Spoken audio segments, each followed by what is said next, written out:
আসসালামু আলাইকুম প্রিয় দর্শক ভাইরা, আজকে আপনাদের কুয়েতের বাড়িতে কেউ ডেকোরেশনের কাজ করা হয়, কাজগুলো চলছে চলমান, সেগুলো সম্পর্কে ধারণা দিব। এই যে এখানে শাটার হবে, এই জন্য কি জায়গাটাকে ফাঁকা হয়ে গেছে।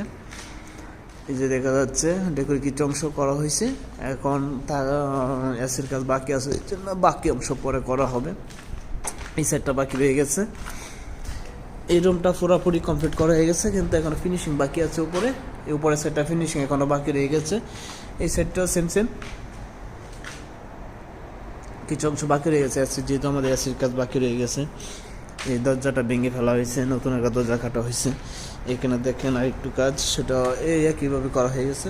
বাকি অংশটুকু পরবর্তীতে করা হবে, যদি কিছু কাজ বাকি রয়ে গেছে। এখানে ওই তাকিবের কাজ কিছু বাকি রয়ে গেছে, এই জন্য এই অংশটুকু পরে করা হবে।